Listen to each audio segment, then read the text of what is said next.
রাসূলকে বলছেন, তিনি বলছেন খাবার কি করবে, পাঠাই দিবে। সারাদিন চলে গেল, কোনো খাবার ব্যবস্থা হলো না। রাত্রিবেলায় অনেকগুলা রুটি এবং বস্তু নিয়ে দুজন ব্যক্তি আসলেন কাফেলার মধ্যে, এবং সকলে এখান থেকে খাওয়া দাওয়া করার পর আল্লাহ রাসূল সাল্লাল্লাহু আলাইহি ওয়াসাল্লামের নিকট হযরত আবু মুসা আশআরী রাদিয়াল্লাহু তাআলা আনহু বললেন, এই খাবারগুলো যদি এখানে থাকে নষ্ট হয়ে যাবে, এগুলো আল্লাহ রাসূলের নিকট পাঠিয়ে দাও। যখন খাবারগুলো আল্লাহ রাসূলের নিকট পাঠিয়ে দেওয়া হলো, পাঠানোর পর আল্লাহ রাসূল সাল্লাল্লাহু আলাইহি ওয়াসাল্লামকে বিষয়গুলো যখন বলা হলো, আল্লাহ রাসূল সাল্লাল্লাহু আলাইহি ওয়াসাল্লাম বলতেছেন, এই রুটিগুলো তো আমি পাঠাই না। তখন তারা আশ্চর্য হয়ে গেল। তখন আল্লাহ রাসূল সাল্লাল্লাহু আলাইহি ওয়াসাল্লাম বুঝতে পারলেন, তাদেরকে বললেন, তোমরা আশ্চর্য হওয়ার দরকার নাই, আশ্চর্য হওয়ার কারণ নাই, কারণ তারা যে শুনছে আমার এই আয়াতের তেলাওয়াত, ওয়ামামিন দাব্বাতিন ফিল আরদ, জমিনের মধ্যে যত জীবজন্তু প্রাণী বসবাস করে, বিচরণ করে, সকলের জিম্মাদারি আল্লাহ তাআলা নিয়েছেন। এই কথাটা তারা শুনেছে, আমি খাবার পাঠাই নাই এটা সত্য, কিন্তু এই আয়াতের মালিক যিনি, এই পৃথিবীর মালিক যিনি, মহান রব্বুল আলামিন, এই খাবারগুলো ওনার পক্ষ থেকে তিনি পাঠিয়ে দিয়েছে। সুবহানাল্লাহ। তাহলে রিজিকের জিম্মাদারি আল্লাহ তাআলা দিয়েছেন। আমি যদি দুনিয়ার মধ্যে চলার পথে হালাল রিজিক আমার সামনে আসবে, হারাম রিজিকও আমার সামনে আসবে, আমি যদি হালালটাকে গ্রহণ করে নিই, হারামটাকে প্রত্যাখ্যান করি, তাহলে আল্লাহ তাআলা আমার এই হালালের মধ্যে বরকত দান করবেন। আর যদি আমি হারামকে গ্রহণ করে নিই, তাহলে এটার মধ্যে আল্লাহ তাআলা বরকত দান করবে না। তাহলে হালাল রিজিকের ক্ষেত্রে এই কথাটাও বলা হয়েছে, তোমার সামনে সব জায়গায় হারামের ছড়াছড়ি, এখন তুমি কি করবে, হারাম থেকে তুমি বাঁচতে পারছো না, তখন বলছে যে তুমি কিছু সময় ধৈর্য ধারণ করো, আল্লাহ তাআলার কাছে দোয়া করো। তাহলে আল্লাহ তাআলা চায়, আল্লাহ তাআলা চাহে কোনো না কোনোভাবে তোমার নিকট হালাল রিজিকের ব্যবস্থা করে দিবেন, হালাল রিজিক তোমার কাছে পৌঁছিয়ে দিবেন। কি আল্লাহ তাআলা পারেন না? তাহলে উদ্দেশ্য হচ্ছে কি, আমার ইচ্ছা কি আছে, আমার স্বাধীনতা আছে দুনিয়াতে চলা। কারণ হাদিসের মধ্যে আল্লাহ রাসূল সাল্লাল্লাহু আলাইহি ওয়াসাল্লাম বলেন, আদ-দুনিয়া মাসরাকুল আখিরাহ, দুনিয়াটা হচ্ছে আখিরাতের ফসল ফলানোর ক্ষেত্র। আমি দুনিয়ার মধ্যে কতটুকু ফসল ফলাবো, এটা আখিরাতে আমার জন্য সেটা ফলাফল হিসেবে দাঁড়াবে। আমি দুনিয়ার মধ্যে কতটুকু গুনাহ করব, সেটাও আমার জন্য কাল কিয়ামতের ময়দানে আমার জন্য কাল হয়ে দাঁড়াবে। এজন্য আমরা নিজেদের মধ্যে এতটুকু চিন্তা আমাদের মধ্যে আসতে হবে যে আমি একজন ইমানদার হিসেবে, আমি একজন মুসলমান হিসেবে, যে আমার জন্য হালাল খাদ্য রক্ষণ করা আমার জন্য ফরজ। তাহলে হালাল রিজিক অন্বেষণের জন্য যে কাজগুলো আমি করব, সেটাও আমার জন্য ফরজ। সেটা কিভাবে? আমি নামাজ পড়তে আসলাম, নামাজ পড়া ফরজ, কিন্তু নামাজ ওযু ব্যতীত হয় না, তাহলে এখন ওযু এখন আবশ্যক হয়ে গেছে। কি বলেন? তাহলে ওযু ব্যতীত কি নামাজ হবে? ওযু ব্যতীত নামাজ হবে না। নামাজ আমার জন্য ফরজ ছিল, কিন্তু নামাজ হবে না ওযু ব্যতীত, এজন্য ওযু এখন আমার জন্য আবশ্যক হয়ে গেছে। তাহলে রিজিক আমার জন্য আবশ্যক, রিজিক আমার জন্য আল্লাহ তাআলা আবশ্যক করে দিয়েছেন। আমি বাঁচার জন্য রিজিক আমার জরুরি, কিন্তু হালাল রিজিকের মাধ্যমে ইবাদত বন্দেগী করা এটাও সম্ভব। এজন্য আল্লাহ তাআলা আমাদেরকে হালাল রিজিক যাচাই বাছাই করে হালাল রিজিক অন্বেষণ করা, হালাল রিজিক থেকে আমরা যেন ভক্ষণ করতে পারি। আমি যে জামা গায়ে দিয়েছি, আমার এই জামা যেন হালাল টাকায় হয়। আমি যে টুপি পরে নামাজে আসছি, এই টুপিটা যেন হালাল টাকায় হয়।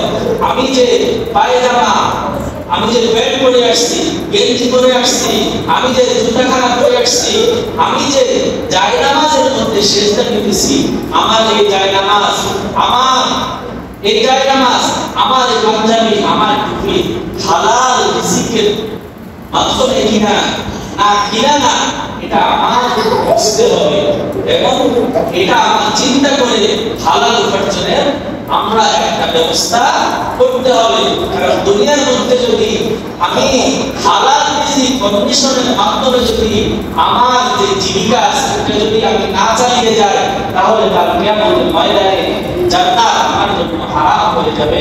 কারণ আল্লাহ রাসূল বলেছেন, ওয়ালাউ কাসবিল হালাল ফরিদাতুন বা'দা ফরিদা, ফরজ বিধান যেগুলো আছে আল্লাহ তাআলা ওগুলার পরে আরেকটা বিধান এটাও যে তুমি হালাল রিজিক উপার্জন করো। এজন্য আমরা সকলে ইনশাআল্লাহ এখন থেকে চেষ্টা করব আল্লাহ তাআলা আমাদেরকে যেন তৌফিক দান করেন এবং আমরা যেন চেষ্টা করি হালাল রিজিক উপার্জনের মাধ্যমে আমাদের জীবিকা যেন আমরা চালিয়ে নিয়ে যেতে পারি। আমার হালাল রিজিকের মাধ্যমে যেন আমি হজ করতে পারি, আমি হালাল টাকার মাধ্যমে যেন ওমরা করতে পারি, আমি হালাল টাকার মাধ্যমে যেন যে খাওয়া আমি খাইতেছি ওই খাওয়ার মাধ্যমে আমার যে শরীর হচ্ছে, আমি যে ইবাদত করতেছি ওটা যেন হালাল টাকায় হয়। আল্লাহ তাআলা আমাদেরকে তৌফিক দান করেন। ওয়া আখিরু দাওয়ানা আলহামদুলিল্লাহি রাব্বিল আলামিন। নাস্তাগফিরু ওয়া নাউযু বিল্লাহি মিন শুরুরি আনফুসিনা ওয়া মিন সাইয়্যাতি আ'মালিনা। من يهد الله فلا مضل له ومن يضلل فلا هادي له وأشهد أن محمدا عبده ورسوله. أما بعد فقد قال الله تعالى في كلامه المجيد وفرقانه الحميد: أعوذ بالله من الشيطان الرجيم، بسم الله الرحمن الرحيم.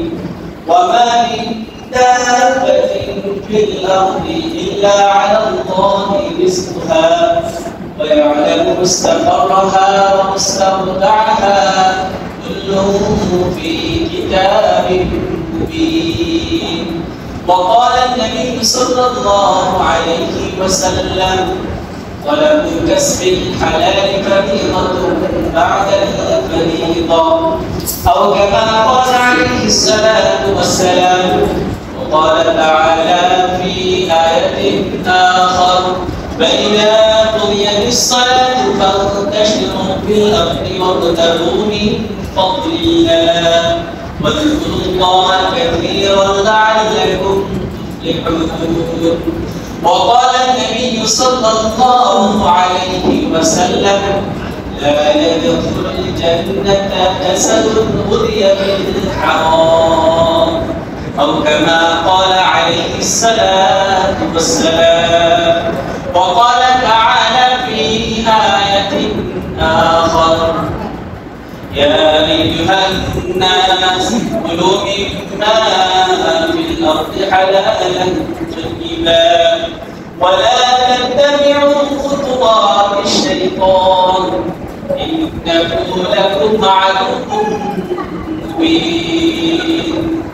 بارك الله لنا ولكم في القرآن العظيم ونفعنا وإياكم بالآيات والذكر الحكيم. واستغفروا الله لي ولكم ولسائر المسلمين واستغفروه إنه هو الغفور الرحيم.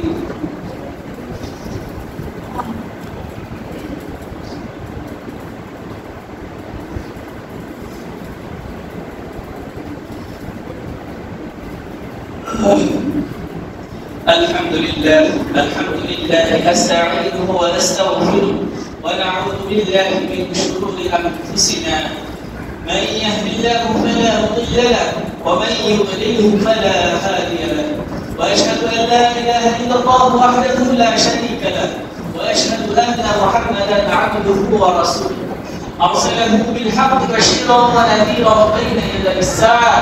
من يطع الله ورسوله فقد رشد ومن يعصهما فإنه لا يضر إلا نفسه ولا يضر الله شيئا. أعوذ بالله من الشيطان الرجيم. إن الله وملائكته يصلون على النبي يا أيها الذين آمنوا صلوا عليه وسلموا تسليما. اللهم صل على محمد عبدك ورسولك، وصل على المؤمنين والمؤمنات والمسلمين والمسلمات، وبارك على محمد وازواجه وذريته. قال النبي صلى الله عليه وسلم: ارحم امتي بامتي ابو بكر، واشدهم في امر الله عمر، واصدقهم حياء عثمان، وقضاهم علي، وفاطمه سيده نساء اهل الجنه، والحسن والحسين سيدا شباب اهل الجنه، وحمزه رسول الله واسد رسوله. اللهم اغفر للعباس وولده مغفرة الله لهم باطنة لا تضاد الأمة. الله في أصحابي لا تتخذوا ضررا من بعدي، ومن حبهم فليحبي أحبهم، ومن أبغضهم فليبغي أبغضهم. وخير أمتي قرني، ثم الذين يلونهم، ثم الذين يلونهم. والسلطان ذل الله في الأرض، من أهان سلطان الله في الأرض أهانه الله.